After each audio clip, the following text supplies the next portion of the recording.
Hi, I'm Nick. Fazbear Frights is an anthology horror series with 12 total collections, each containing 3 short stories. That makes for a total of 36 individual stories in this series. Recently, YouTuber Gibby's Horror Homestead released the culmination of a year-long project in which he analyzed every last one of these stories. This video came out to a cool little 36 hours long. No, I'm not here to say that this is a problem or bad. I'm not calling this video garbage long slop. As a matter of fact, I think the video is fantastic. I mean, you're getting full-blown like college essay level analysis of every single one of these stories. But I'm also aware that not everyone lacks a life to the degree that I do and can spend 36 hours watching a video about the spooky bear game spin-off books. So, I'm here to create a kind of foil to that video. Instead of giving you thorough, in-depth analysis of every single story, I'm instead going to cover them in the briefest terms possible. I'll provide the most surface-level summary I can while highlighting anything that has been deemed relevant to the grander lore. My hope is that this can be a kind of jumping-off point for anyone new to FNAF or anyone who's generally found the books daunting. This way, you can get a basic idea of what happens in these books, and then go on to read any that you think are important or interesting. Or at the very least, you can watch a more in-depth analysis like Gibby's videos. Think of this as sort of a intro to Fazbear Frights, Frights 101, if you will. I've decided to approach this like a speedrun because it makes for a good title. So, with all of that being said, the timer starts now.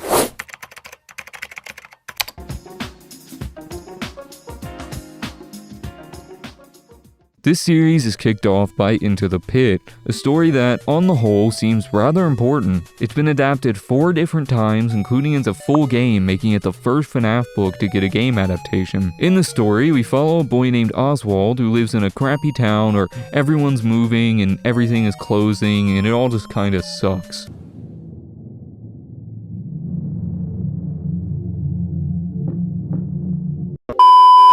Oswald is on his summer break, so his dad has to leave him at a place called Jeff's Pizza while he's at work. One day when Oswald is particularly unhappy about his whole situation, he finds a roped-off ball pit in the back of Jeff's. He decides to climb inside and hide in it as a way to get back at his dad. Yet, when he pops out of the ball pit, he finds himself in 1985 and discovers that Jeff was a Freddy Fazbear's Pizza at the time. Here, he encounters a bizarre entity known as the Yellow Rabbit, and witnesses that entity kill 6 children in what seems to be a recreation or emulation of the MCI. Oswald leaves the ball pit and returns to his time, but the Yellow Rabbit follows him out and yoinks his dad into the ball pit. Then the Yellow Rabbit takes the place of Oswald's father, with Oswald seeming to be the only person that can see its true form. After a bit of dealing with this thing pretending to be his dad, Oswald sneaks back to Jeff's Pizza and is able to drag his dad out of the ball pit. As soon as he does, he gets jumped by the Yellow Rabbit, but is just able to fight it off and save the day. The important things here are as follows. 1. Is the ball pit actually time travel? 2. Is what Oswald saw actually the MCI? And 3. What is the Yellow Rabbit? 1 and 2 are most commonly explained as both being some kind of hallucination caused by the agony that was imbued into the ball pit. Similarly, most people think that the Yellow Rabbit is also a byproduct of this agony, giving it a sort of physical form. If you don't know what agony is, it's basically a powerful, like, spiritual energy created by strong negative emotions when someone dies. This will all be kind of explained in more detail later.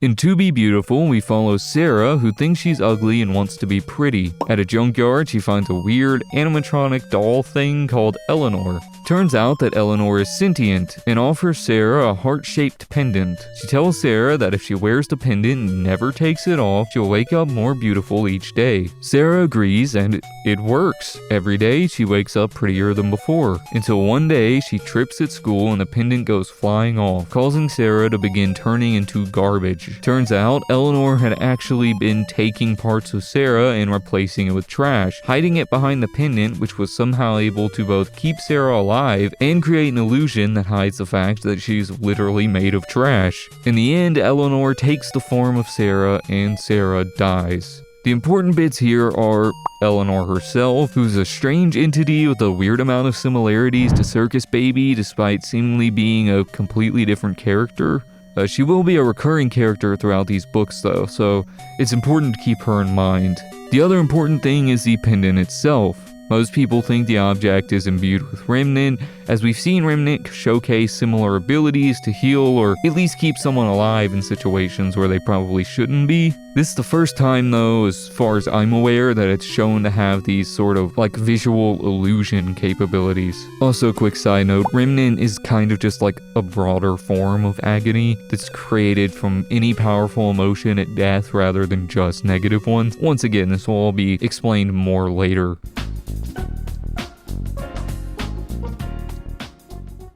Count the Ways follows Millie, who's 14 and sad and really likes death. One day she gets upset and finds Funtime Freddy, who's just in her grandfather's workshop for some reason. She climbs inside the animatronic seeking a moment of peace. When she does, the animatronic activates and traps her inside. He proceeds to make fun of her fascination with death and begins presenting the various ways in which he could kill Millie. You should kill yourself now! Allowing her to choose her preferred execution method. In the end, Millie realizes the error of her ways and chooses decapitation, believing that she can compact herself down low enough to avoid the blade. The story ends and we are left unsure of whether she lives or dies.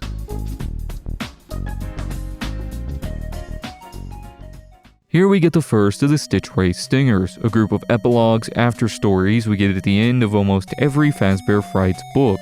These stories follow Detective Larson, a police officer who, in this first story, is given a new case to look into a mysterious figure known as the Sitchwraith, a sort of urban legend of a hooded figure that has supposedly been spotted collecting garbage in random alleyways. It is being investigated as, apparently, the Sitchwraith has murdered 5 people, all of them seeming to rapidly decay, the only remnant of the Sitchwraith's involvement being the black liquid that seeps from each of the victims' eyes. This entity is also being linked to the case of Sarah, whose death via turning into garbage was witnessed by many people at her school and connected to the legends of this supernatural trash collecting entity. Frank, what the hell are you doing, man? That's my character.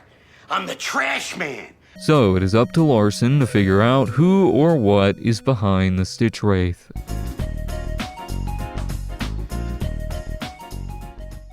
Fetch is the opening story of the second book. Here we follow a 14-year-old boy named Greg who's experimenting with a 0-point field, which we'll touch on later. During his experiments, he's drawn to an abandoned pizzeria where he finds a robotic dog toy named Fetch. Fetch is basically just a monkey's paw if it had access to your browser history. For example, Greg is attacked by a neighbor's dog later in the story and texts one of his friends about it. The next day, he finds the dog dead next to his bike. Later, Greg is trying to raise money for his experiments and messages his rich uncle Darren, asking for advice and saying that he needed his uncle's magic finger of luck, a sort of inside joke among the family that they attribute Darren's success to. Later that night, Greg realizes what he's done and finds Darren's severed finger left on his doorstep. After this, Greg destroys Fetch with a baseball bat. Afterwards, Greg gets a phone call from one of his friends telling him that his love interest Kimberly is looking for him. He then gets a message from Fetch simply stating, "Will retrieve." Greg rushes to where he'd hidden Fetch's parts after destroying them and finds that they are gone. Kimberly is killed, and the story ends with Fetch on the loose. The main thing of note here is the introduction to the concept of the 0-point field.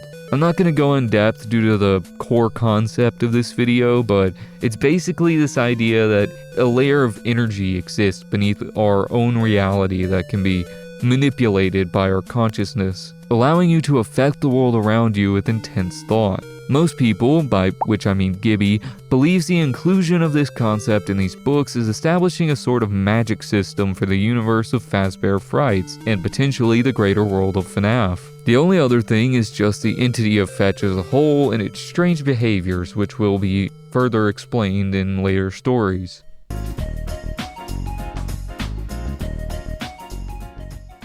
Alec is a bad kid, but his sister Hazel isn't. But because he's bad, Alex is convinced that his sister must also be bad. Alec finds out that his parents have a plan to correct his behavior. Hazel discovers this as well and schemes with Alec to help him ruin their parents' plan. Throughout this, Alec and Hazel grows much closer, but Alex just can't let go of the idea that Hazel's actually bad and that all of this kindness is just an act. So, when Hazel's birthday was coming up, Alex decided to try and ruin her party, believing that it would trigger a massive meltdown and expose her as being bad once and for all. And when the party arrives, he sees the perfect opportunity. Hazel shows interest in a wind tunnel in which you can potentially win a Foxy plush. Alec realizes that Hazel must want to win the plush, so he sneaks off and steals the winning ticket from the machine. But it seems that he missed one, and Hazel wins the plush anyway. Alec is furious that his plan failed, and this is only worsened when Hazel revealed that she only wanted to win the plush to give to him, as Foxy was his favorite character. Alex just completely crashes out. He destroys the plush, he makes Hazel cry, he storms off and runs into a lonely Freddy. Hey, it's the name of the story. A toy that is made to talk to lonely children. The toy begins asking Alex increasingly personal questions, ending by asking what his biggest regret was. His answer was hurting Hazel, who he now realizes was good the whole time. The lonely Freddy then snatches Alex's body, and Alex is forced to inhabit the lonely Freddy toy and watches this imposter goes to have a fun birthday party with his family, while Alec is thrown into a dumpster. It's shown that there are a bunch of other lonely Freddy toys in the dumpster as well, which are all revealed to contain the consciousness or spirits of other children.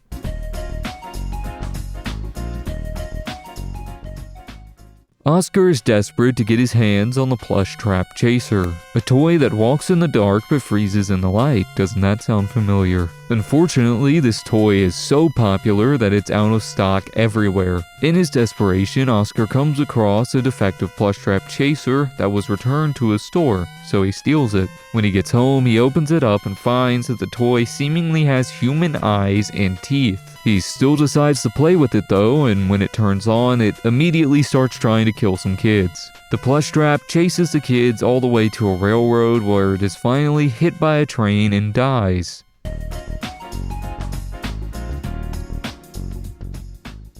The second Sitchwraith Stinger opens from the perspective of a homeless man watching as the Sitchwraith collects the remains of the plush trap chaser.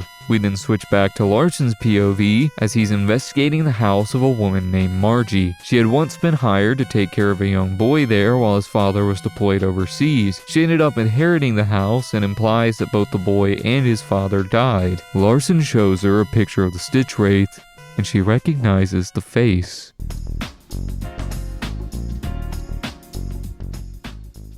Delilah needs an alarm clock. She comes across a garage sale with an old toy doll thing that has an alarm function. Delilah buys it and sets an alarm for 1:35 p.m., but it doesn't go off.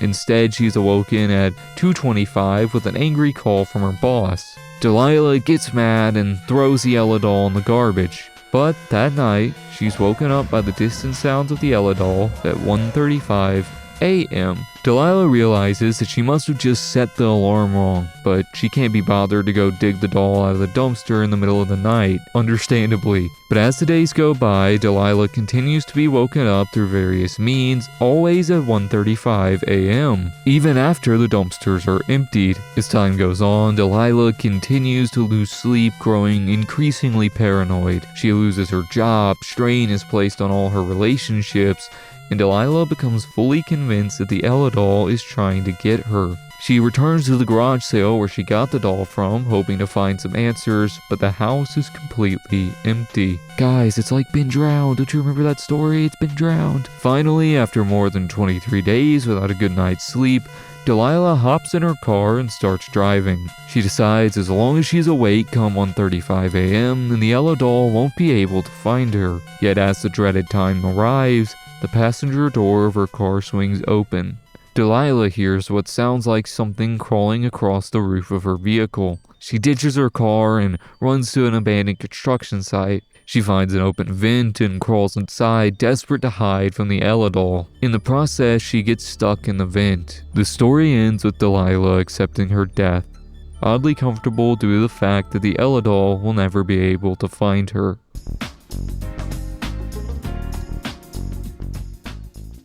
Stanley works as the night guard at a strange underground facility. One night, he finds a mini-arena on his desk.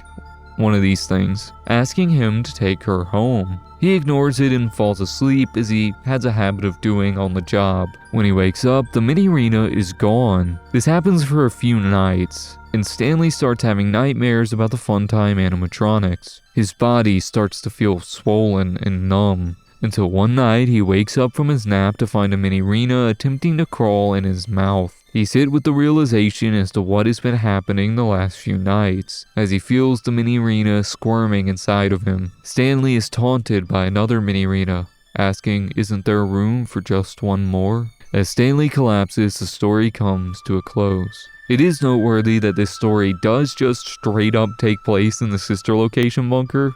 And while it's unclear, a lot of people theorize that this takes place after the events of the sister location game, or at least this universe's equivalent. It's theorized that this is basically the mini arenas attempting to replicate Innerd's method of escape.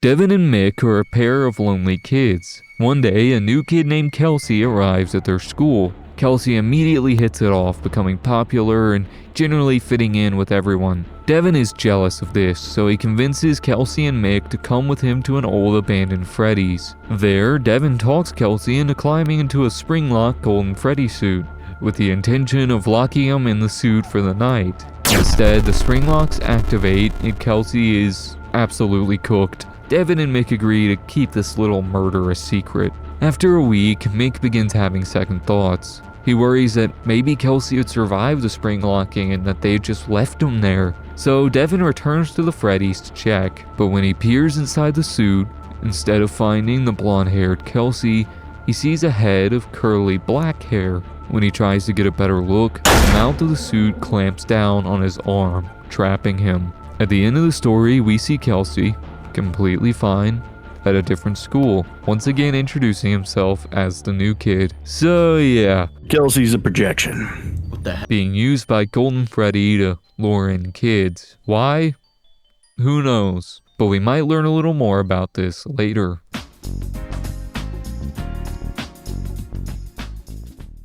Detective Larson is contacted about a sighting of the Sitchwraith at the site of a mysterious fire. Larson takes note of this, as this is apparently the second time that the Sitchwraith has been spotted at this particular location. We then transition to a flashback in the perspective of Phineas Taggart, a retired scientist who now spends his time studying the power of human emotion. He believes that emotions are a powerful energy that can have a direct impact on inanimate objects, sort of like the 0-point field from earlier. Taggart uses this theory to explain haunted objects as being objects that had heavy emotion applied to them. He is particularly focused on agony, believing it to be the most powerful of the emotions. Foreshadowing is a narrative device in which suggestions or warnings about events to come are dropped or planted. For one of his experiments, Taggart took the battery pack from a little robotic dog called Fetch and placed it into an animatronic endoskeleton. He placed the head of a doll that we haven't been introduced to yet onto the head of the endoskeleton, and finally, he took a bunch of agony that had been imbued into various objects and transferred them into the animatronic. It comes to life and immediately murks Taggart. I started blasting. Bang! Police show up and rush it off as an accident, assuming that Phineas electrocuted himself on his equipment. They load up some of his belongings, including the animated robot, and call it a day. The endoskeleton awakens once more, throwing on an old trench coat. Sometimes foreshadowing is relatively obvious.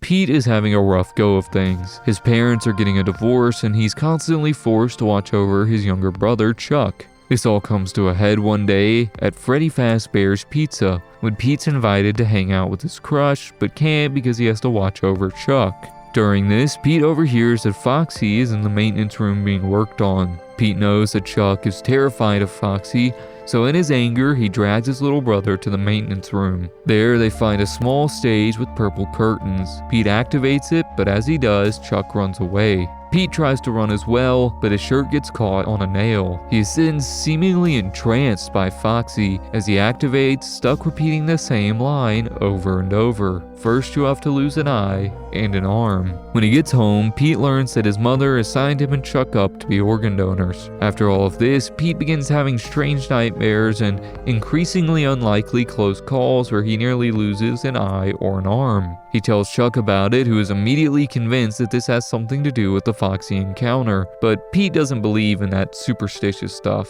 Nonetheless, he continues having these close calls that get increasingly closer, which of course causes Pete to become even more paranoid. Finally, he reaches his limit and decides to return to Freddy's to confront Foxy and put a stop to this curse. He calls Chuck and lets him know, asking him to join him at Freddy's. We then switch to Chuck's perspective as he rushes to the pizzeria, but when he gets there, Pete is nowhere to be found. Chuck gets a call from his father and finds out that there had been an accident. Pete had been hit by a truck on his way to Freddy's and had been pronounced dead. We then switch back to Pete's perspective, finding that he's still conscious but can't move or speak. He's placed on an operating table by a couple of doctors who are about to harvest his organs. Before they can start, they receive an urgent case requiring one eye and one hand. And Pete is a perfect match. Foxy's song begins to play in Pete's head on repeat. We flip back to Chuck's perspective one last time. We learn that the grief of Pete's death has brought his parents back together. Chuck, on the other hand, has been obsessed with trying to figure out why this happened to his brother and how he could have stopped it, playing Pete's last message over and over again. Finally, Chuck decides to return to Freddy's and face down Foxy once and for all. When he gets there, he rushes straight to the maintenance room and activates the stage, ready to avenge his brother. But nothing happens. The main points of interest in this story are the clear parallels to Michael and the Crying Child in FNAF 4. Pete is upset because he's forced to constantly take care of his younger brother who is terrified of the Freddy's animatronics, or at least Foxy, which Pete uses to torment him. There's also the obvious connection with the animatronic antagonist of choice in this story being Foxy, who is Michael's favorite animatronic. The difference though is that in FNAF 4, the Crying Child is the one who ultimately suffers the most due to the situation, while in Step Closer, Pete has the worst fate.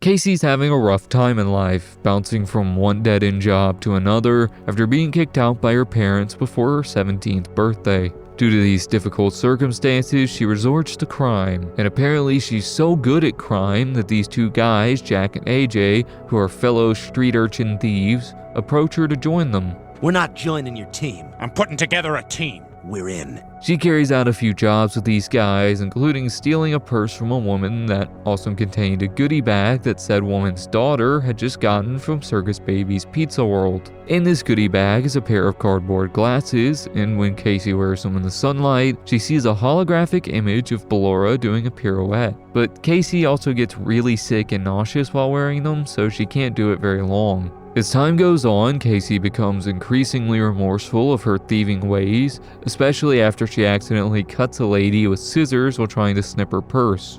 During this, she also realizes that Ballora is getting progressively closer to her. Not only that, but she sees that leaves begin twirling through the air around Ballora, implying that she can interact with the physical world. So as Casey does more crime and Ballora gets closer, her effect on the leaves seems to increase as well. It gets to the point that Casey can even see the leaves twirling when she doesn't have the glasses on, implying that this Ballora entity can straight up just interact with the material world, and that the glasses just allow Casey to see her as opposed to like giving her form, if that makes sense. So Casey decides that she needs to make a run for it. She takes her share of the stolen goods and ditches Jack and AJ, catching a bus to Memphis where she'll get a fresh start. She gets there and gets a job at a diner while staying at a motel, but it doesn't take long for Casey to get caught stealing tips, so she bails again and catches a bus to Nashville, where she's gonna get a fresh start, actually for real this time. Foreshadowing is a narrative device in which suggestions or warnings about events to come are dropped or planted. She gets to Nashville and applies for a receptionist job, but realizes she has nothing to wear for the interview. So she tries to steal a dress, gets caught, but luckily before the police can get involved, a friendly old lady buys the dress for Kelsey. After this, Casey puts on the glasses and Ballora is closer than ever, so she finally realizes what she must do. She still has the stolen goods from that mom from earlier, including the lady's driver's license. She uses this to track her down, hitchhiking to her house, where she apologizes to the woman and returns her belongings. The lady is super kind and understanding and actually invites Casey in for tea. Casey agrees, and while there, returns the glasses to the lady's daughter. The daughter puts them on and is awestruck by Ballora, and then she starts dancing. It's left unclear as to whether doing this absolved Casey and stopped Ballora, or if the dancing at the end was meant to represent that the kid had been possessed by Ballora, and that Casey had narrowly avoided this fate by passing it off to a child. In terms of important stuff, we do get a mention of an open and operating Circus Babies. This implies that it may have run for longer than the single day that we usually assume.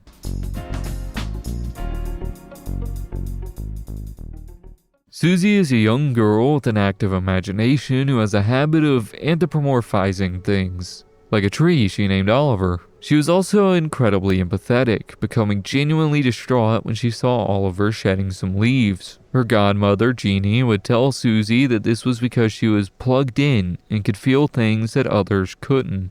But one day, Susie starts having a strange feeling, like something was rotting or going stale. She tries telling her mother and her sister Samantha about this, but neither of them would listen. They wouldn't even look at her or so much as acknowledge her. That's because Susie's fucking dead. She was murdered at this place called Freddy Fazbear's Pizza. Yeah, she's that Susie. The MCI victim inside Chica. I was the first. I have seen everything.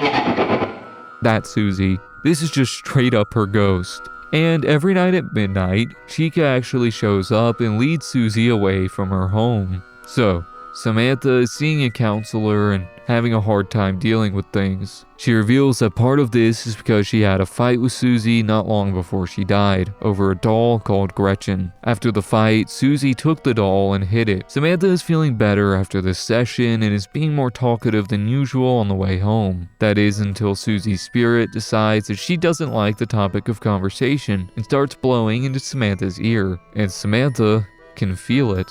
This is the big reveal that Susie can actually interact with the physical world. So when she gets home, she begins drawing pictures in an attempt to communicate where Gretchen was to Samantha, because Susie wanted to see the doll again. Samantha is able to decipher this from the message, as well as the fact that Susie had been led away by Chica 3 times at this point. She deduces that this means that Susie only has 2 nights left. I don't know why, it seems kind of arbitrary to assume that Susie would only have 5 nights in total.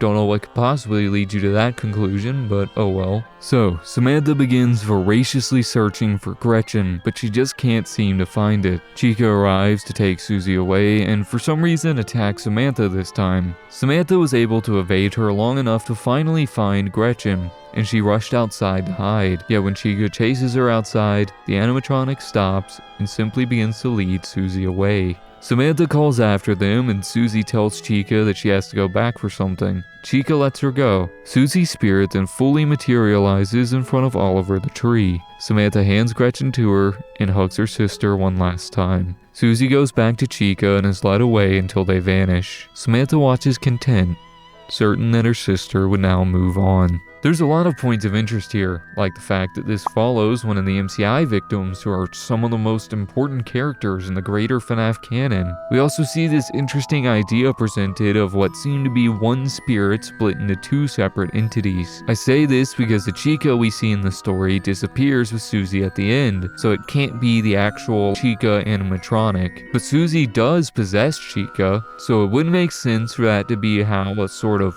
offshoot of her spirit is represented. This could potentially link with what we saw with Kelsey and Golden Freddy and the new kid. So yeah, this whole concept has tons of interesting implications, and that's not even touching on the midnight motorist isms of this story, with the animatronic approaching a house and leading a child away stuff.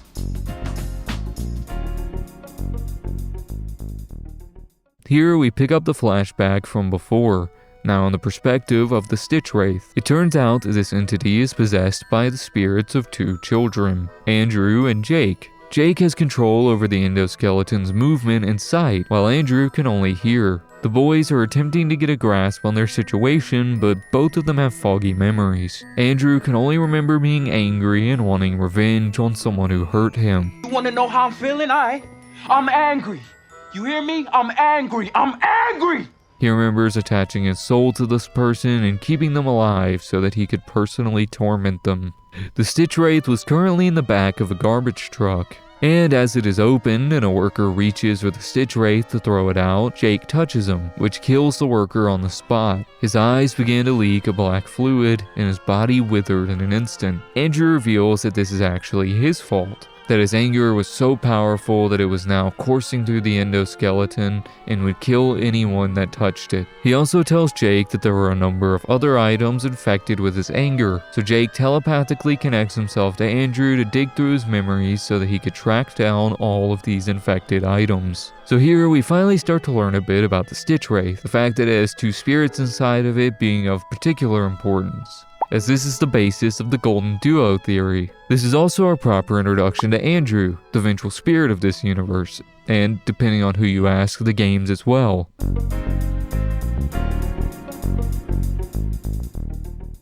Bob is an overwhelmed father who is dragged on a family trip that he has absolutely no desire to go on. They're staying at a place called Camp Atenia. I have no idea how to pronounce it. And while Bob is signing his family up for the various activities they want to participate in, the woman at the desk asks if he wants to sign his family up for a bunny call. She explains that this means that sometime between 5 and 6 a.m., a tall bunny mascot named Ralpho would visit their cabin, screaming and clashing cymbals to spook everyone awake. Bob, wanting to get back at his family for forcing him to go on this trip, agrees. Later, after having a nice day with his family, Bob begins to regret his decision to sign up for the bunny call. He falls asleep and has a nightmare about Ralpho. After this, Bob ends up staying up to try and stop the bunny call. Around 5 a.m., Ralpho arrives and knocks on the door. Bob tells him he changed his mind, and Ralpho nods and walks away. Crisis averted, until Bob begins to hear shuffling outside and the handle on the door begins to jiggle. Bob jams a chair under the door just as it starts to open. Ralpho is able to get an arm through, but Bob punches it. Ralpho then tries to get in through a window, but Bob beats him back with a tennis racket. Bob scrambles around, locking the rest of the windows in the cabin, but then Ralpho tries getting in through a trap door. Bob is able to drag a chest over it to keep it at bay. Not only that, but he's also able to put a quilt under the chest while he's doing it, so not to wake his family, because Bob's just a considerate guy like that. Bob thinks that he's won until he hears a noise above him. He then remembers there was a window by the loft where his two sons were sleeping. Bob scrambles up the ladder and sees Ralpho already halfway inside, but as it enters, it suddenly stopped. Dawn had arrived. Ralpho backed out of the window slowly, and Bob's family were none the wiser. The story ends with Bob and his family eating breakfast while the owner of the camp issues an apology to all the guests that had signed up for the bunny call. The counselor that usually did the job had overslept, so Ralpho wasn't able to make his rounds that morning. There's not really anything important here, but I do want to mention the fact that this story is basically Bob just playing a game of FNAF in real life, which is kind of cool. Also, something else that is really cool about this story is that it's Scott Calton's favorite from the Fazbear Frights series, as it was actually based on a true story. Scott had gone camping with his family and signed up for something called a panda call, where counselors would show up in killer clown costumes to scare the family awake. Scott ended up deeply regretting this decision, and when the counselors arrived, he told them that he had changed his mind. Of course, in this instance, they just moved on to the next place. Nonetheless, Scott wanted to imbue that eerie feeling of waiting for something that felt irreversible into one of the Fazbear Frights stories, and this was the result.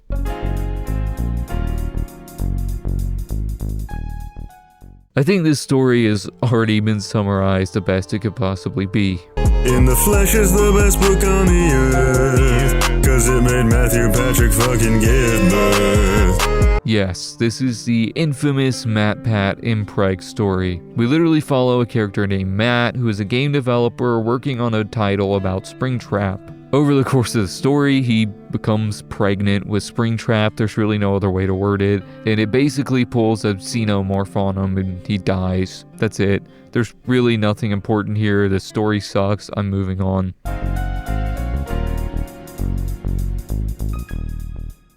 Here we follow Arthur Blythe, a priest who's been called to Heracles Hospital. He's been called there to visit a patient in room 1280 who's in critical condition. When he gets there, he's led to the room by Nurse Ackerman, who explains that the man had been taken off life support years ago, yet somehow miraculously still lives. Arthur finally enters the room to find a horribly burnt man, his skin cracked and translucent, his organs visible, and his face gone. Nurse Ackerman tells Arthur that the man has been having horrible nightmares. Her and some of the other nurses are convinced that the man has evil inside of him. She further explains that there are 2 distinct electromagnetic signals in the man's brain, which the nurses interpret as 2 souls fighting for control. That's right, this is actually our Andrew backstory. Over time, Arthur is able to communicate with the patient and figures out that he wants to go to a Fazbear Entertainment distribution center. With much effort, Arthur is able to convince the hospital to let him take the man to the distribution center. When he does, the patient explodes and spews a black tar-like substance all over the facility. So yeah, this is obviously William Afton, and we're seeing how Andrew's anger got spread to these objects. Most people connect this to Ultimate Custom Night, which we know to be William being tormented by the vengeful spirit. So people take this story to be a representation of that, which would also imply that William is actually being kept alive throughout UCM. So it's brought up a lot as evidence when discussing theories about William Afton still being around in the new era of games. This is also when Andrew possesses the fetch toy, and so we now know with relative certainty that Andrew is the one behind the events in the story Fetch. Also, Andrew is depicted in this story as a boy with black curly hair and an alligator mask, which also links him to the spirit that was in the Golden Freddy suit in The New Kid. It was me, Barry.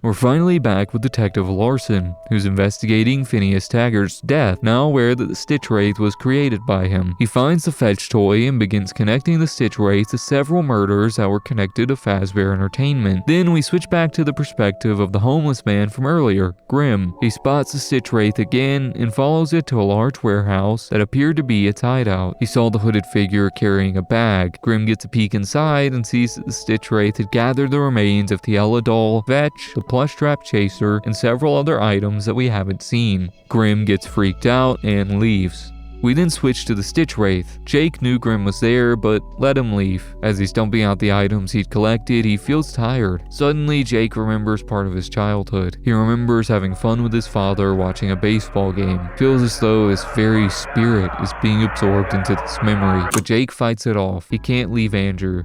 Not yet. Here we see the first depiction of what seems to be a spirit trying to move on, and what that looks like. In this case, it's found in Happy Memories.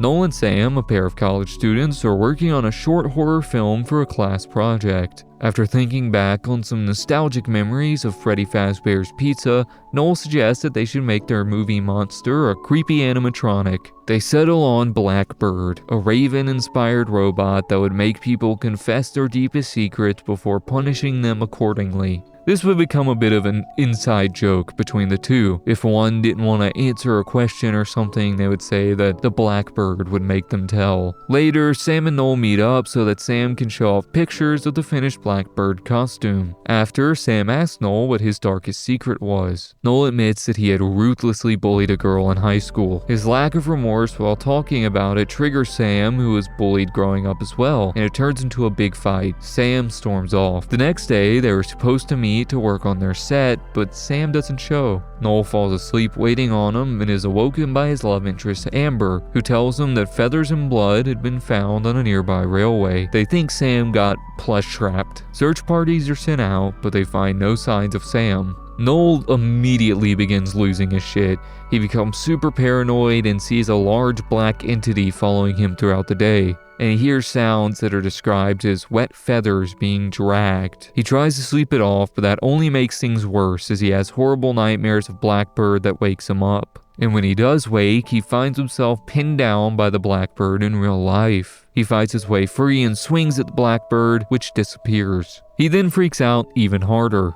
running across the campus, now hearing Blackbird every time he closes his eyes. He becomes convinced that this is a spirit of Sam, haunting him because he never got to apologize after their fight. Noel finds Amber, and while trying to figure out a way to appease Sam's spirit, she suggests that Noel should apologize to the girl he bullied in high school, since that's what started the fight in the first place. Noel goes for it, tracking down Christine, the girl he had bullied. Throughout the process, the symptoms of his haunting are getting progressively worse. By the time he finds Christine's dorm room, he's pouring sweat and overwhelmed by an unbearable headache and nausea. Once he reaches Christine, there's an overbearing pressure on his back.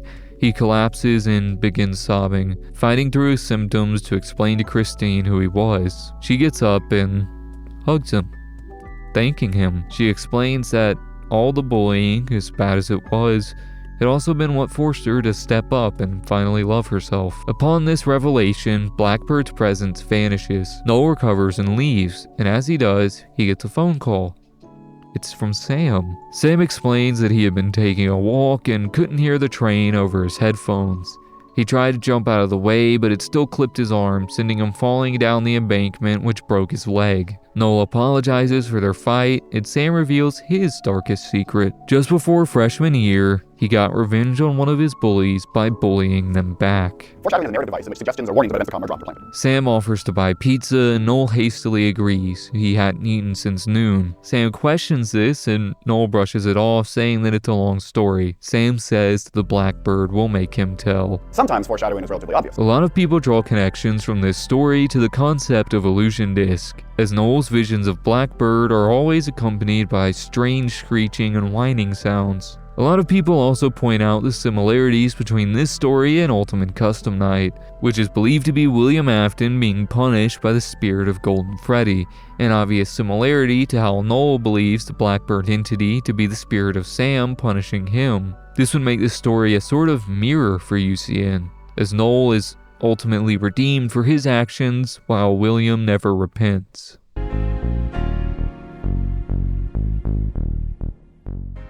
In this story, we learn more about Margie from the earlier Sitchwraith Stinger. She was hired to take care of a boy named Jake who was suffering from brain cancer. Jake's mother had died and his father was in the military and had been deployed, so Jake's care fell exclusively onto Margie. Every night, Jake talks to something he calls Simon, a friend that lives in a small cabinet on the other side of his room. Simon always asked Jake what he had done that day, but not what Jake had actually done, seeing as he spent most of his time bedridden, but rather what the real Jake had done. Jake would then spin these fantastical tales of what he wished he could have been doing that day. It's later revealed to us readers that Simon was actually Jake's father, Evan, who was speaking to Jake through a baby monitor. Evan believed that it was good for Jake's recovery for him to imagine himself well. But then one day, tragedy, or I guess in this case more tragedy somehow, strikes. Margie gets a call informing her that Evan had died in the line of duty. He left the house to Margie and made her Jake's legal guardian. She can't bring herself to break the news to Jake, who's doing worse than ever. She does tell him, however, that Simon wouldn't be visiting tonight. The next day, Jake's condition had further worsened. Margie made the decision to put him on hospice, but by the time the ambulance had arrived, Jake had already passed. And no one noticed that the door of the little cabinet in his room was wide open. Similar to what we got with Andrew through Man in Room 1280, this story is our Jake backstory. The main lore relevance is the fact that Jake possesses a Simon doll, but rather than doing so through negative emotions like agony, as we've often seen throughout the franchise, Jake's possession seems to have occurred through positive emotions. And for clarity, this is the doll whose head would be placed on the Sitchwraith.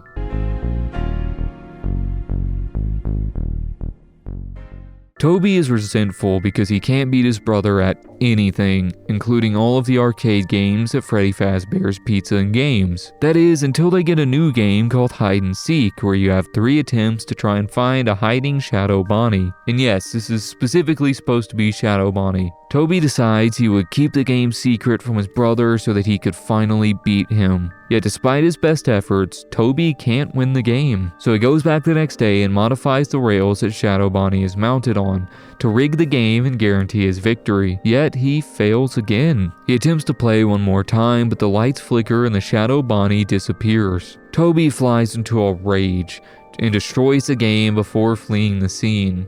That night, he has nightmares about Shadow Bonnie, and when he awakes, he finds that his actual shadow has been replaced by Shadow Bonnie. Toby spends the next few days horribly sick, trying to get rid of Shadow Bonnie, which no one else can see. He tries everything that he can think of, but nothing works. The Shadow Bonnie just keeps getting bigger. This comes to a head when he finally tells his brother about the hide-and-seek game and they get into a huge fight over it. It ends when his brother tells him that he won't beat Toby at the game if it helps him get better. At this point, Toby rushes to the nearest mirror and sees that the Shadow Bonnie has now grown eyes and teeth. Toby begins to accept that he will never beat the hide-and-seek game and realizes the errors of his overly competitive ways. As he does, the Shadow Bonnie shrinks and fades away. Toby realizes that his anger and obsession with winning was feeding the entity the whole time, so he decides to return to the game to end things once and for all. He reaches hide and seek and restores its power.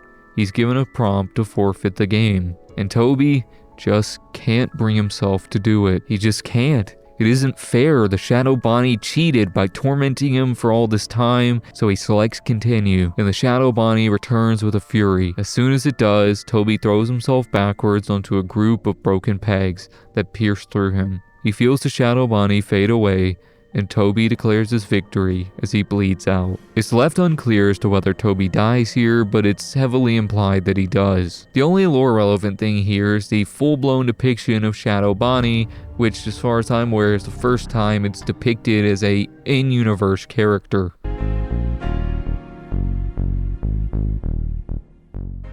Detective Larson has arrived at the mysterious factory with a bag of evidence in tow. He sees the Sitchwraith next to a large trash compactor, emptying a bag into it. Among them are the items mentioned before, as well as a disassembled Foxy, specifically the one from Step Closer. Larson announces his presence and immediately ups the fire, as they say, on the Sitchwraith. I started blasting. Jake obviously wants to defuse the situation, but Andrew starts fighting for control because he wants to run the fade. I hate you, nigga. Let's die.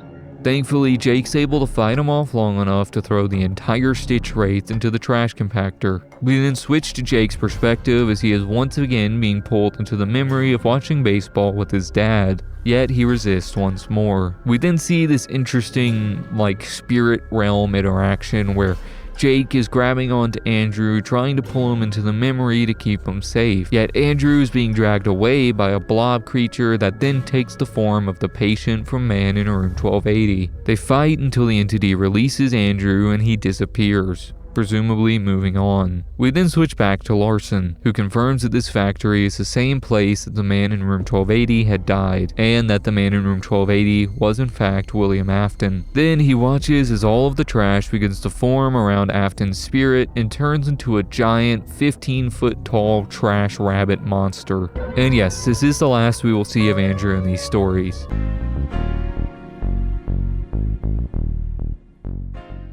Okay, this one's pretty simple. Robert is a single father who buys this toy called a tag-along Freddy for his son. The toy basically just updates him on where his son is and what they're doing by sending notifications to his watch. Until one day, his son Tyler gets kidnapped. After, Robert keeps getting notifications from the toy to go to the cliffs, a popular suicide spot. So we're basically meant to read this as a children's toy trying to bully a guy into killing himself. You should kill yourself now! In the end, Robert goes to the cliffs and throws the toy off. Then he hears his son crying nearby and is able to find him. Turns out that the tag-along Freddy had just been working as intended the whole time. Or at least kind of. It is interesting to note that the way this toy works is very reminiscent of Psychic Friend Fredbear from the FNAF 4 minigames. He's here, he's there, he's everywhere. Who you gonna call? Psychic Friend Fredbear. Also, some people do theorize that the ending didn't actually happen and that Robert either lost his mind or jumped and is just seeing things, but I don't know. That just feels like edgelord game theory. The Cliffs is actually the darkest story in FNAF type stuff.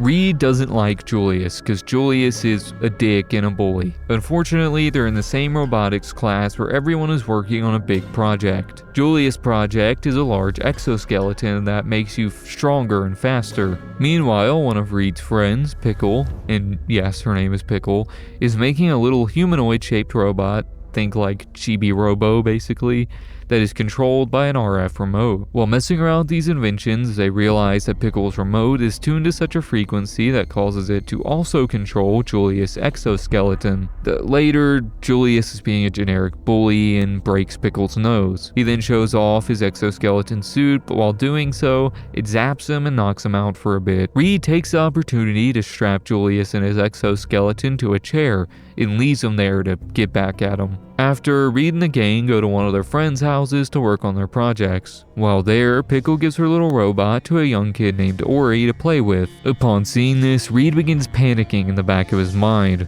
wondering if the remote could still potentially be controlling Julius. He brushes it off though, assuming that the remote couldn't possibly have a long enough range. That is, until Pickle turns off the joint restrictions on the robot, allowing it to twist and turn wildly. This amplifies Reed's worries, as Julius could actually. There's a bit of a chase sequence until Julius finally pins Reed down in an upstairs bedroom. Julius wraps Reed up and chokes him so that he can't call for help. We then switch to Ori's perspective as he and the others are getting back to the house. Ori tracks down Pickle's robot and mashes every button on the controller.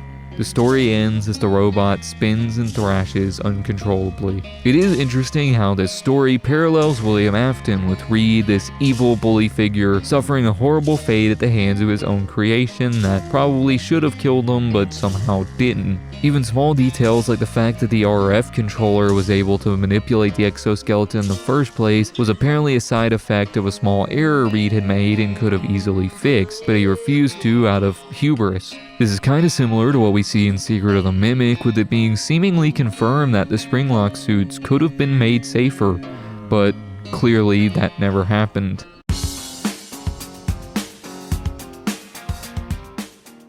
Yeah, this is the Fazgoo story. For those unfamiliar, consider yourself lucky. In this story, a boy named Chris wants to become a scientist, so he takes a science class at his school taught by a suspicious teacher named Dr. Little, who assigns all of the children in the class to participate in a lock-in where they will pull out one of their teeth with a pair of pliers and give said tooth to this substance called Fazgoo, which will then form a connection with their body. Then they're supposed to just wait and see what happens. And we see that what happens is that the Fazgoo yoinks the kid's bone, muscles, and organs and basically replaces the child. This happens to all the kids in the class, which we know because at the end of the process, all of the kids bring a waste bag containing the remains of the kid they replaced to Dr. Little and say the phrase, "He or she told me everything." The only thing of note is that this is another instance of a Fazbear product replacing children, as we see something similar in Lonely Freddy. Some people use this as evidence for Gregbot-esque theories, saying that since Fazbear is replacing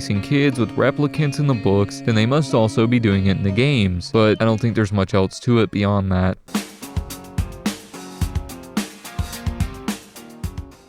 Larson watches as this giant trash bunny monster, which is called the Agony, emerges from the factory. He then sees the Sitchwraith crawl out of the trash compactor, somehow remaining functional. We then switch to Jake, who's still in full control of the Sitchwraith, except Andrew is no longer there. The Agony begins sucking any remaining debris into it, including the Sitchwraith. Jake is trying to fight against it, and notices another endoskeleton doing the same.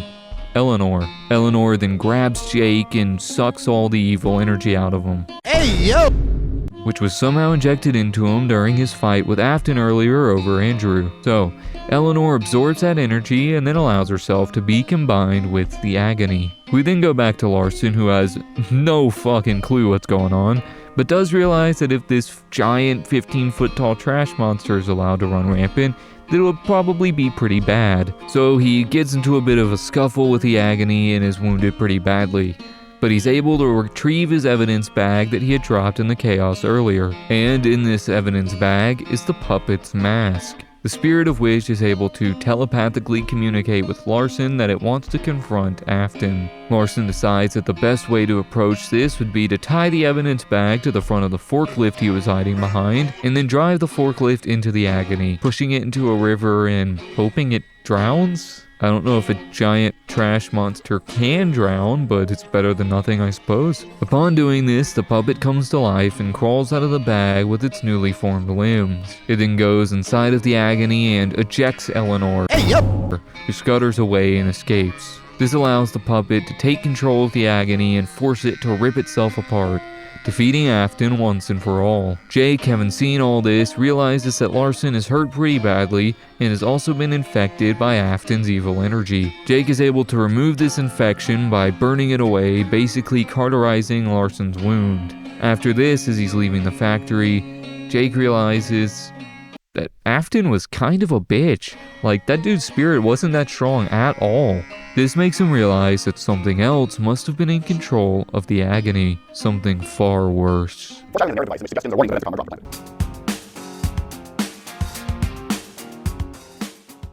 We have a pretty standard setup here. Angel has a rough home life and is incredibly jealous of her younger sister Ophelia, believing that she gets far better treatment. Ophelia has a birthday party at Freddy's where they participate in a strange event where a girl-sized gummy is lowered over a stage and all of the kids at the birthday party get to ravenously consume it, leaving the gumdrop nose that is reserved for the birthday girl. After this, there's some more family drama and Angel gets into a big fight with her parents. To get back at her sister, whom she holds so much resentment for, she takes her gumdrop from the birthday party and eats it before locking herself in a room. Then she just starts turning into a gummy. There's no other way to really word that in more fanciful terms. It's just she starts turning into a gummy. She rushes back to Freddy, seeking help from an employee she had met at the birthday party, and she is placed into a box. She loses consciousness, and when she awakes, she is fully gummified and is being lowered over a stage to be eaten by a party of kids. There's nothing of particular importance here beyond another instance of this character holds resentment for their sibling and is cosmically punished dynamic, but this is one of the more effective pieces of body horror in this series in my opinion, and that is something that these books attempt a lot, so I feel like that's noteworthy.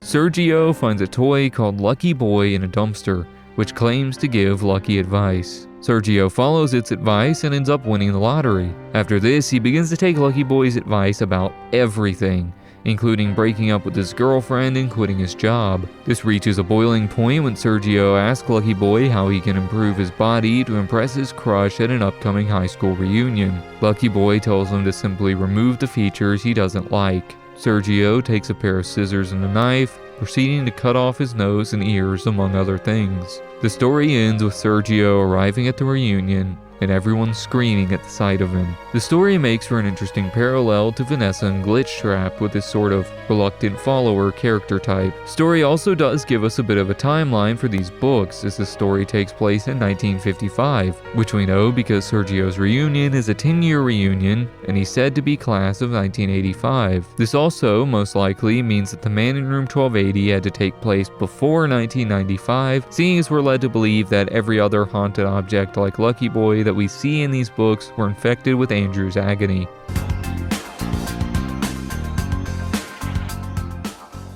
Hudson has a horrible life. Just the absolute worst. We're talking full-blown Marvel villain level tragic backstory. I really cannot stress enough how badly this man's life has sucked. He's currently working at Fazbear Frights, a horror attraction in the setting of FNAF 3. One day, Springtrap is found and brought to the location, where he is mounted to a wall. That night, Hudson is tortured by hallucinations of his past as well as various animatronics attacking him. It ends with Hudson hiding inside of an oven and being trapped inside while it's turned on. Now, there's a few things of note here. Firstly, the hallucinations do seem to have some kind of physical effect on Hudson. Like at one point, Hudson is stabbed in the arm by Springtrap, but when he snaps out of the hallucination, his arm is actually wounded. The knife is on the floor and Hudson's other hand is covered in blood, implying that he inflicted the wound on himself while hallucinating. Also, Springtrap's existence in this story is rather fascinating. It means that either this story takes place before Man in Room 1280, and at some point after, Afton is found alive inside of the Spring Bonnie suit and is removed and hospitalized. Or Springtrap has someone else inside of it in this universe. Or perhaps it's a unique entity that is somehow still connected to Afton, kinda like Pit Bonnie from way back in the first story. That or this story takes place in a separate universe from the others, which we'll learn later is possible. Finally, you've probably heard quite a bit about this story if you're active at all in the FNAF theory community, due to the popularity of the Hudson Guard theory, which poses that the night guard you play as in FNAF 3 is actually Hudson from this story, rather than Michael Afton like most people believe.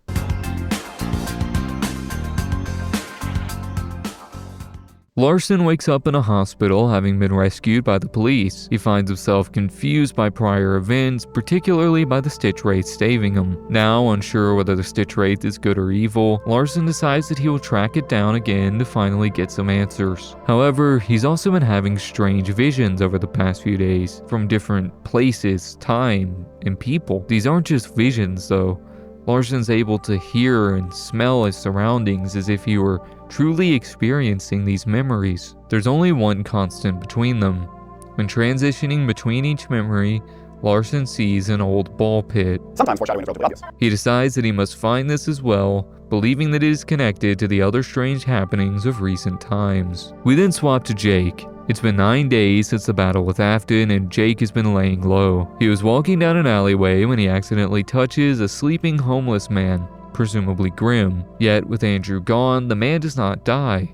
Instead, Jake can see his memories. We get a tragic backstory for Grim, and Jake finds a happy memory from the man's past, which he expands and focuses the man's mind on, which seems to bring him comfort. Then Jake finds an unconscious girl and saves her from a couple men who he believes to be drug dealers. Jake brings the girl to a shed near a railroad, where he hears something crawling outside the shed and trying to get in. Jake prepares himself to defend the girl. We then switch back to Larson, who's been searching for potential places that might contain the ball pit he had seen in his visions. This leads him to an old abandoned restaurant, and inside the detective finds the building bare, except for a single old ball pit covered in dried blood. In case it isn't clear, this is in fact the ball pit from Into the Pit.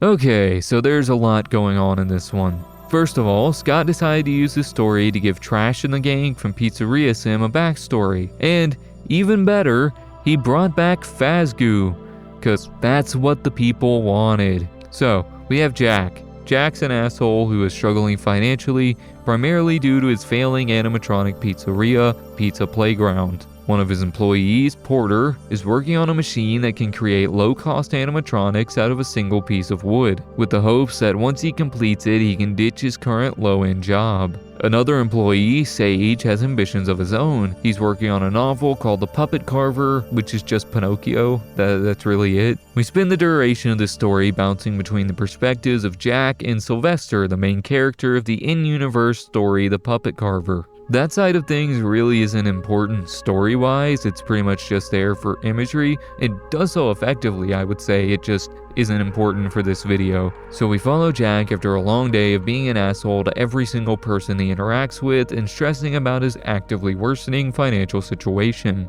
He's currently sitting in his office trying to figure out how to tell his wife about their very likely bankruptcy. Then he hears an irritating sound from Porter's machine, so he goes to turn it off. While trying to do so, he climbs inside of the machine, as you do, and it shuts him inside. Circular blades that line the wall of the machine then activate, nearly killing Jack. But suddenly the machine makes a loud noise, the chamber fills with black smoke, and the door opens. Jack assumes that it had malfunctioned. After this near-death experience, Jack realizes that he should be kind to people and sets off to begin his apology tour. But he's chased by a pink goo creature. Yes, it's that goo, which corners Jack, takes on a humanoid shape, and touches his face. When it does this, Jack feels unimaginable pain. The same pain that he has caused others via his anger. After a bit, the pain stops and the creature is gone. Jack then successfully carries out his apology tour. It genuinely starts treating people better. He's able to turn both his business and his reputation around, to the point that Sage calls him a new man. We end with Porter beginning to work on the next iteration of his machine, asking Sage to throw away the first one as he simply can't bring himself to do it. Sage goes to do so and finds a trash compartment filled with slimy pink entrails and mangled organs. Sage throws it all out and walks away, ready to leave the pizza playground behind him now that he's finished his novel. It is left intentionally vague as to what happened to Jack. Did the machine alter him into a new person? Did the Fazgoo replace him? Is he fine and just genuinely turned his life around? We'll never know. Also, an animatronic appears in this book that's heavily implied to be Pig Patch, hence my connection between Porter's machine and Trash in the Gang, since his story already is connecting itself to Pizzeria Sim.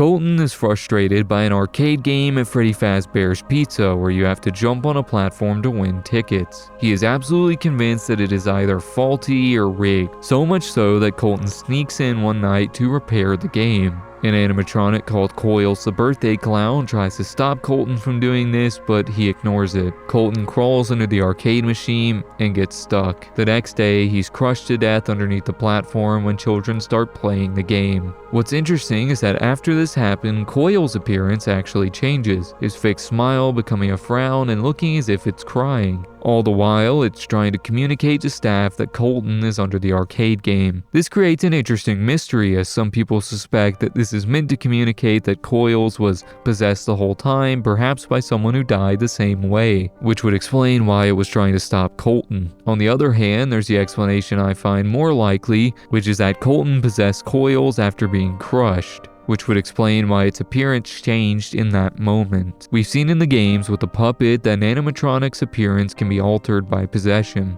Outside of that concept being reinforced, the only other relevant detail is that some people think that Coils' mask is the mask used by Innard. There's not really any evidence for this though, outside of both being male clown animatronics.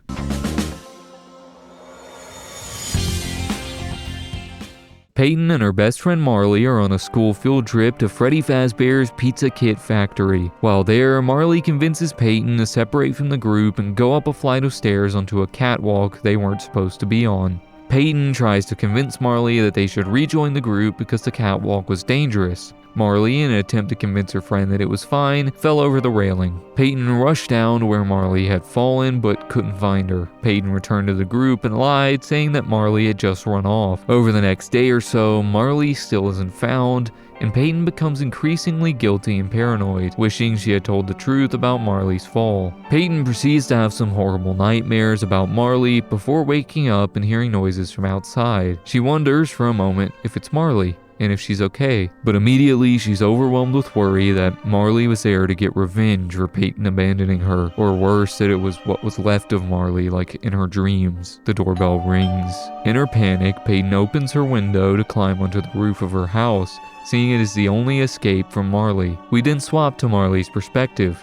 She is, in fact, at Peyton's house, and she is completely fine. She had been hiding in the Pizza Kit Factory for fun to go missing for a bit, but she had gotten bored and returned, now coming to let Peyton know that she's okay. But as she's waiting for someone to answer the door, she hears a loud noise from the side of the house. She goes to investigate and finds Peyton's body on the ground, her neck broken.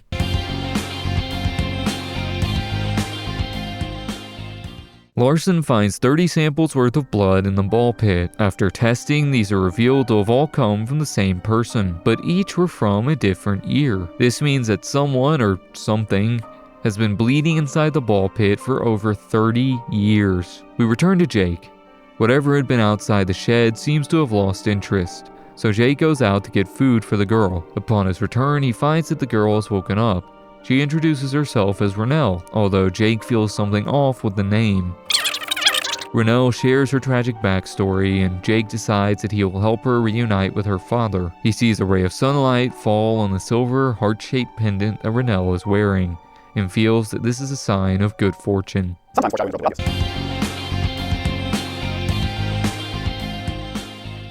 Edward's friend Jack, as well as his pet cat, both died in a freak car accident. Edward then learns about Fazbear Entertainment's Friendly Face program, where you can send in the DNA of a deceased pet and they'll make an animatronic fashioned after it. Edward sends in a sample of his cat, but upon receiving the animatronic, he realizes that some of Jack's DNA had been mixed in as well. The result is a horrifying animatronic cat with Jack's face. Edward wants to get rid of it and tries burying it, but it frees itself and won't stop following Edward. This sends him into a paranoid fit, resulting in him trying to run from the animatronic until he eventually runs into a road and gets hit and killed by a truck. We then swap to the perspective of the animatronic, while it sits and waits for its owner to play with it. So yeah, this ends up being another instance where the antagonist entity is revealed to just have been functioning as intended.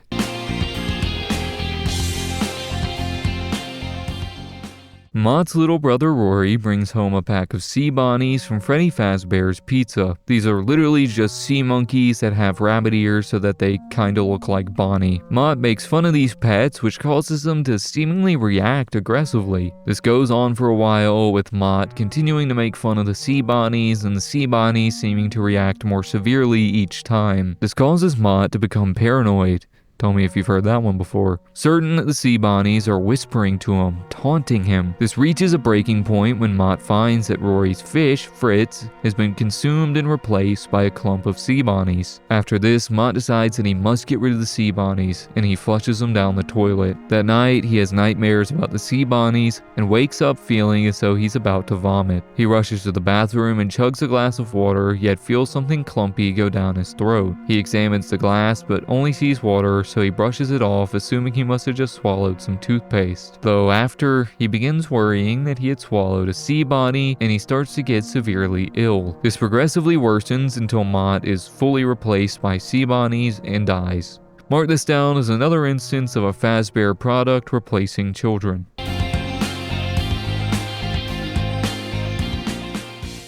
Jessica and Brittany are mean girls to the truest and most stereotypical extent. They are rude and self-absorbed, having a particular disliking for a pair of younger girls named Mindy and Cindy, due to them not being intimidated by the older girls. All four of them are in the same robotics class where they're given an assignment to repair a bunch of old animatronics. Jessica and Brittany are assigned Rosie Porkchop, a large pig animatronic dressed like a waitress. While working on Rosie late in the day, Jessica and Brittany discover that it is a spring-lock suit and has a large stomach cavity. This gives the girls the idea to program the robot to shove Mindy and Cindy into its stomach at the upcoming homecoming. To prank them, they get temporarily distracted by an animatronic rat, wink wink, while working, but they're able to wrap things up. They turn Rosie on for testing, and it quickly grabs Brittany and traps her in its stomach. Jessica panics and realizes that the distraction must have caused them to mess up the programming. She opens the animatronic's control panel, but due to the angle, she can't see,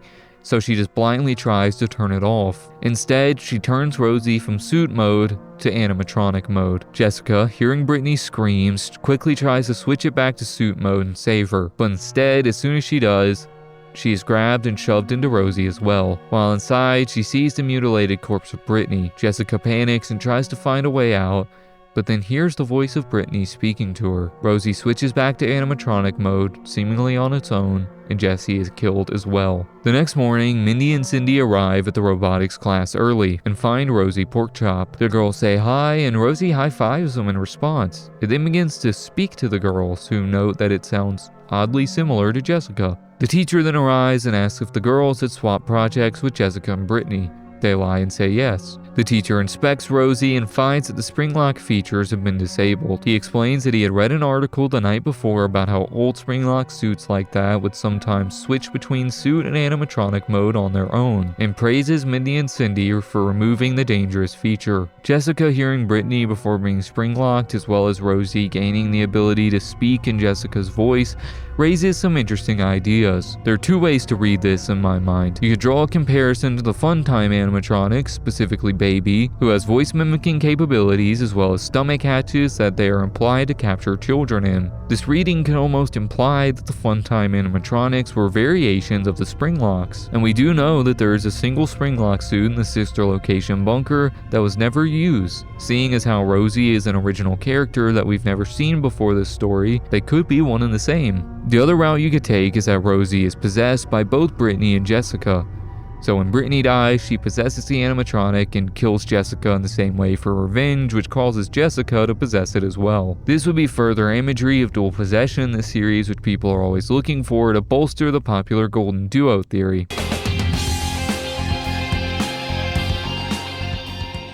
Larson continues his investigation into the ball pit, discovering that the date of origin for each blood sample seems to line up with the disappearance of a teenager. He also finds that most of these teenagers were reported to have seen Eleanor before going missing, something that is confirmed with photographic evidence. The detective finds another connection, with a Dr. Talbert having been called in for many of these investigations. He specialized in a mysterious substance called remnant, which the police department was never able to properly study. Confused, Larson decides that he must find the Sitchwraith again, believing it to be the key to everything. We then switch to Jake. Several days have passed and he's been unsuccessful in finding any meaningful memories in Renelle. Nonetheless, he tells her that he's going to take her back home, and she accepts without hesitation. Renelle is able to lead Jake to her dad's house and the two are invited in. Jake notices two photos upon entry.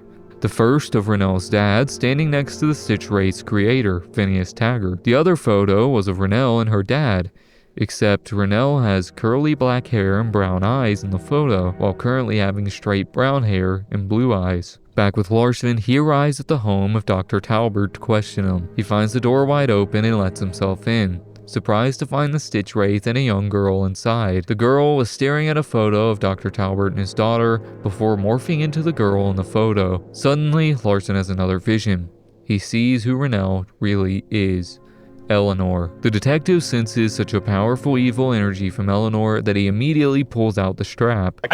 But before he can shoot, Eleanor looks at him, causing him to be overwhelmed by visions, barely managing to whisper Eleanor's true name before losing consciousness. Eleanor proceeds to subject Larson to the memories of the suffering she's caused. He sees Eleanor create the plush trap chaser, giving it its eyes and teeth. He sees the events of 1:35 a.m. and step closer, unable to intervene as Delilah is plunged into hysteria and Pete is held down by Eleanor while his eye and hand are removed. Larson comes face to face with a burn-up man in a hospital bed, unaware that it's William Afton. The detectives then transition to the hide-and-seek game, chasing Eleanor through the maze until he finds a smiling Toby impaled on wooden pegs. Larson is then sent to train tracks, where he sees Eleanor shoving Sam from Blackbird in front of a train. This time though, Larson can intervene and shove Sam out of the way just in time to save his life. The detective continues his pursuit of Eleanor, but she vanishes, leaving Larson trapped in these visions of the past. Meanwhile, in reality, no more than a few seconds have passed.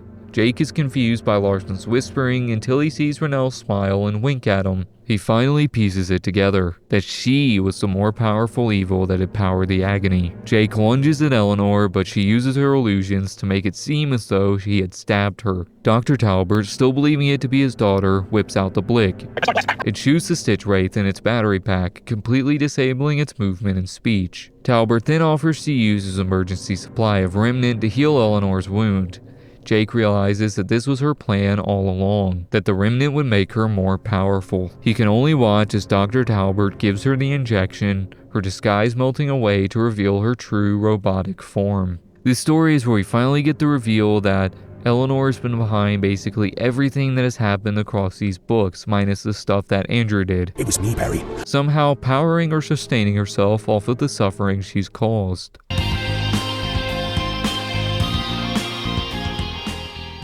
Jeremiah is working at a small 3-person game studio that was recently acquired by Fazbear Entertainment and is tasked with developing their new VR game. Jeremiah is generally pretty miserable. He doesn't get along with his coworker Parker and has a huge crush on his other coworker Hope, who he just can't seem to work up the courage to confess to. Things take a turn on Jeremiah's birthday when he arrives at the office and is informed by a mysterious voice that he has only 30 minutes to save his coworkers, or else he'd face some kind of unknown consequence. Jeremiah assumes that this is another prank by Parker and decides to go along. He proceeds through a series of weird Saw-esque escape room style puzzles, finding various human bits that he quickly realizes are not props. Specifically when he finds the sliced off face of Parker. Jeremiah panics and tries to leave, but he's trapped inside. He's able to complete the game just in time to find a VHS tape that reveals whatever entity was behind this had taken over or possessed Parker and Hope, forcing them to mutilate themselves to set up this game. It ends with a closet door slowly opening, behind which we are led to believe is a faceless, mutilated Parker. This is clearly meant to reflect Help Wanted. The entity is certain to be either Glitch Trap or some variation of it. We see these Help Wanted connections with Jeremiah being a clear parallel to Jeremy from the game, with Jeremiah's birthday cake even having the name Jeremy on it. And of course, Parker slicing his face off just like Jeremy does after being possessed by Glitch Trap and Help Wanted.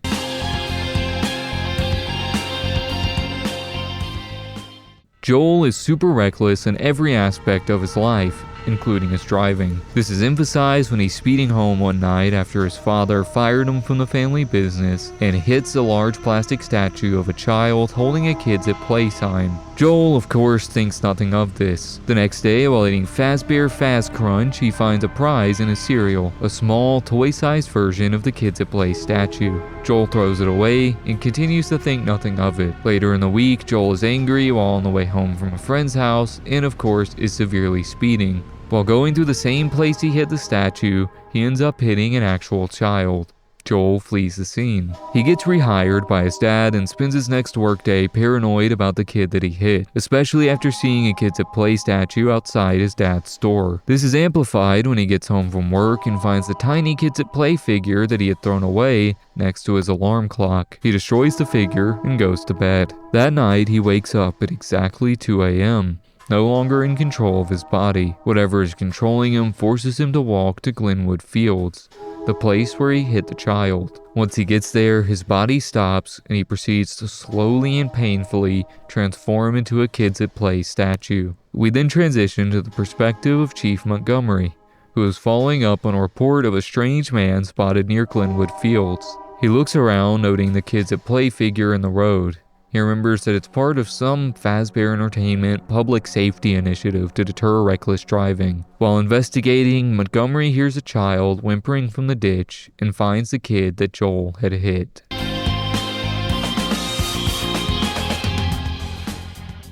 Two young girls, Amy and Mary Jo, discover a secret play area in Freddy Fazbear's Pizzeria called Freddy's Hiding Maze, a series of interconnected tunnels with automatically locking doors for children to play hide and seek in. After one player has chosen a cubbyhole to hide in, the doors would lock them inside until the other player finds them and sets them free. Dude, who came up with this? Even for Fazbear, this is a little much. Nonetheless, Mary Jo enters the maze to hide. Amy goes after her, but a creepy man enters the maze, which scares her away. She leaves, assuming that Mary Jo can get out on her own. She can't. Mary Jo is reported missing, and 10 years later, still haunted by the nightmares of her friend, Amy returns to her hometown to try and find out what happened. This leads her back to Freddy's hidden maze, with the Freddy's location now being a restaurant called Flo's Fabulous Eatery. Amy is able to sneak in and reach the maze, which she is surprised to find still operating. She resets it, opening all the doors, and begins to search the maze. Finally, she finds a cubbyhole in which lies the decomposed body of Mary Jo. Suddenly, the doors to the cubbyhole shut, locking Amy inside. She panics while putting together what happened. Mary Jo had died a slow and painful death trapped in the maze, and it was Amy's fault. And now she was going to suffer the same fate.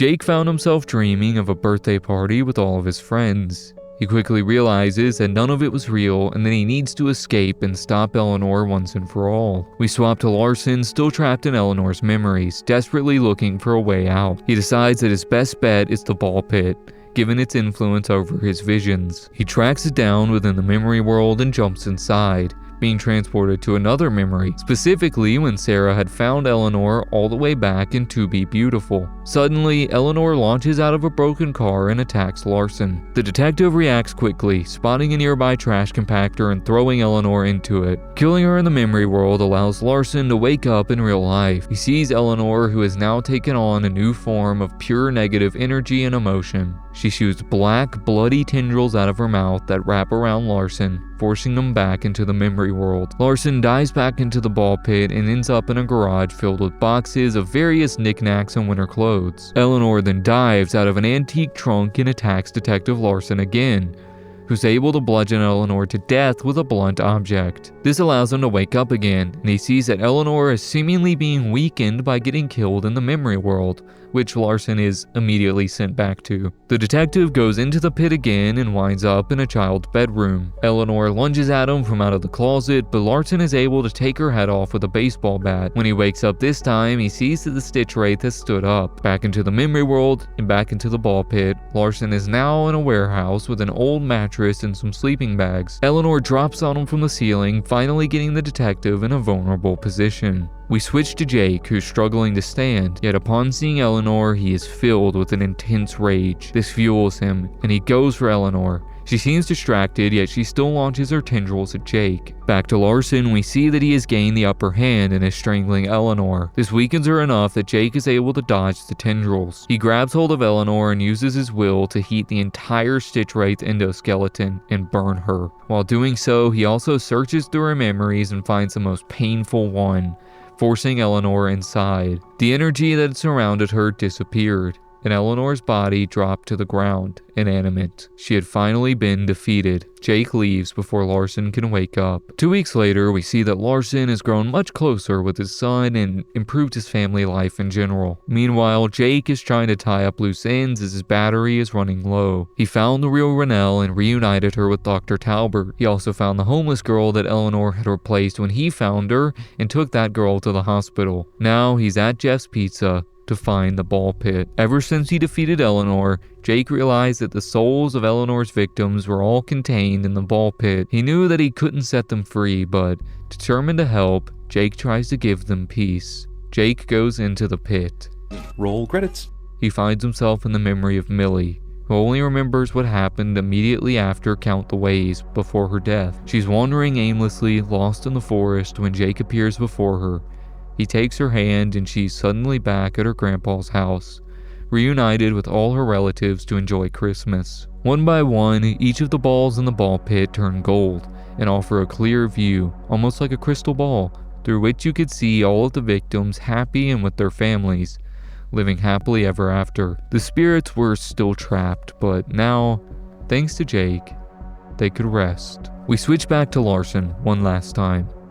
He decided to visit Dr. Talbert after everything that happened, to ask him what Remnant truly is. The doctor explains that Remnant is able to create power from life and memories. Turns out he had begun studying it because of his daughter, Rennell, who was sick when she was younger. Worried that she might die, Talbert made the pendant, which was infused with Remnant.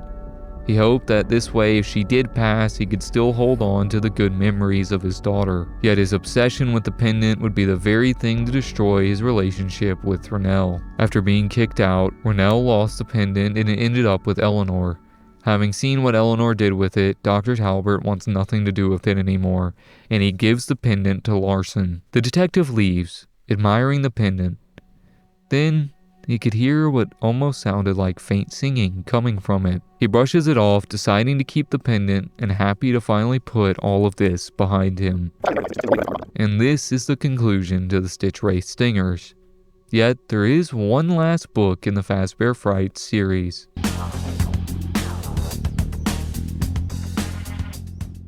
Dirk works for the local newspaper, and one day when hanging out with his friends, the topic of Freddy's comes up. They all reminisce about the nostalgic characters until Dirk brings up Felix the Shark. None of his friends know what he's talking about, yet Dirk can recall detailed memories of the animatronic and its aquarium-esque attraction. Despite this, his friends assume he's making it all up. Determined to prove his memory true, Dirk sets out to find the Freddy's location he had been to as a kid, using his investigative journalism skills. This leads him to Forktown, a practically abandoned town where there are a few people who remember Felix the Shark, all of them having terrible nightmares of the animatronic. Dirk discovers that the Freddys had been condemned after a kid nearly drowned in Felix's tank, but the owner made a deal with land developers to build over the pizzeria instead of tearing it down. Due to this, it's rumored that Felix was still running. His investigation eventually leads him back to the fated Freddy Fazbear's Pizza location. Dirk enters and he finds Felix's swimming tubes. It's there. He was right. But it's not enough. He needs to see the shark itself. Dirk dons a face mask and breathing hose, opening the hatch into the swimming tubes, and enters, closing the hatch behind him. Once inside, another hatch opens, and a worn-down Felix the Shark comes out. Feeling vindicated, Dirk swims back up to the hatch and realizes that he made a grave mistake. The hatch can only open from the outside.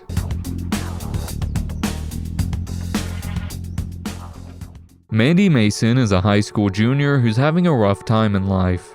She's bullied at school for her weird hobbies and interests, and to top it off, her brother Bobby passed away when he was young, something that still eats at her. Speaking of those weird interests, Mandy is a super fan of the FNAF games.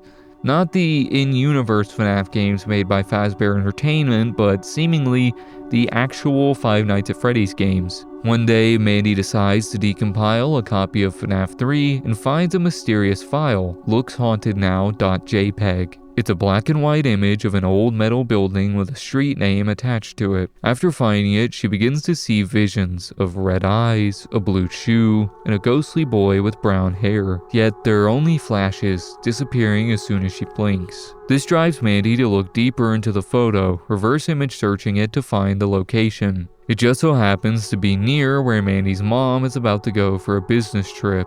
So Mandy convinces her mom to let her tag along. Once she arrives there, she begins looking into town records. She finds that the building from the picture was formerly a business called Sideshow's Snack Bar that was open for 3 years until a young boy went missing, who was suspected to have been kidnapped. Mandy visits the building, now a business called Old Cinemas, and talks to a maintenance worker named Jim. Jim explains the whole story. A boy named Stevie Robbins was brought to sideshows every day by his mother, and every time, just as they were going to leave, Stevie would hide and his mother would have to find him. Until one day, she couldn't, and he was assumed to be kidnapped. Mandy returns the next day, around the same time as Mrs. Robbins, who still visits often. Jim leads Mandy to a storage room and lets her look around. There, she finds the room filled with old merchandise from sideshows, including the old smelly bear mascot himself. As Mandy approaches Sideshow, the ghostly boy reappears and knocks a newspaper clipping about Stevie Robbins off of a box. Mandy realizes that this ghost she's been seeing was Stevie. The boy appears once more and climbs onto the Sideshow suit, seeming to try and twist its head. Mandy follows suit and removes the head of the bear, finding Stevie's body inside. Investigators arrive at the scene and Jim thanks Mandy for solving the case. Mandy's mom arrives to pick her up, but before they can leave, Mrs. Robbins approaches Mandy and personally thanks her for bringing her closure. One night, back home, Mandy gets a knock on the door. It's a happy, alive-looking Stevie. He thanks Mandy, then tells her that Bobby says hello. Mandy smiles and watches the boy disappear. Yeah, I love this story. It's definitely one of my favorites, like right up there with The Real Jake. The ending's just so sweet, and it actually made me tear up my first time reading it. In terms of lore, the story seems to take place in a separate universe from the rest of Fazbear Frights. Fazbear Entertainment is specifically established to not exist in this story. Instead, the FNAF games are inspired by the disappearance at Sideshow's Snack Bar. And towards the end, after solving the mystery, Mandy makes a final blog post, in which she said the following: "The only thing I am certain of is, if the creator wanted us to know, I think he would tell us." It seems like a clear meta message from Scott about the real-life FNAF franchise, though its meaning is still debated.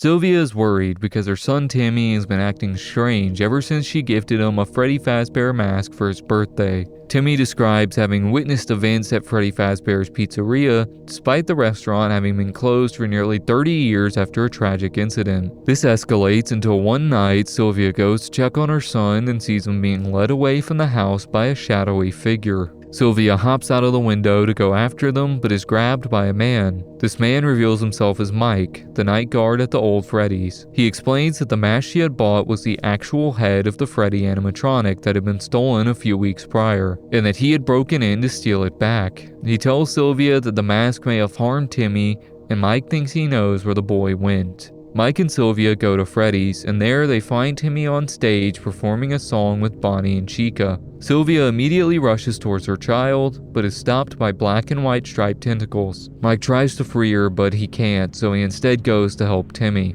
He waits for the song to reach a crescendo before placing the Freddy head on Timmy until its eye begins to glow, at which point he yanks it back off. Mike pulls Timmy off the stage and runs as the puppet lowers from the ceiling. Suddenly, the puppet stops as Freddy emerges and takes his place on the stage, with his head returned. As Mike drives Sylvia and Timmy home, he explains that something was alive in Freddy's head, and that it had entered Timmy when he put it on. The shadow figure, according to Mike, knew that this entity was in Timmy and was trying to get it out. Before we get into the lore, I just have to say, I don't understand why this was the final story. In my opinion, ending off on the scoop would have been way better. Regardless, we do see some interesting things in this story.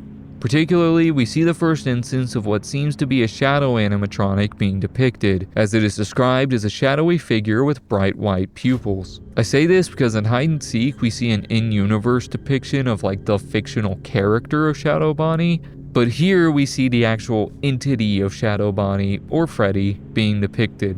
Also, the story showcases this idea that physical contact with a haunted object can allow that spirit to transfer into a person, which I find really fascinating. This feels important, but I can't quite figure out how because all of my brain power is going towards this video currently. But I'm gonna do something with this information, mark my words. Foreshadowing. And that was the entirety of Fazbear Frights in about 16,000 words, so however long that equates to in YouTube runtime.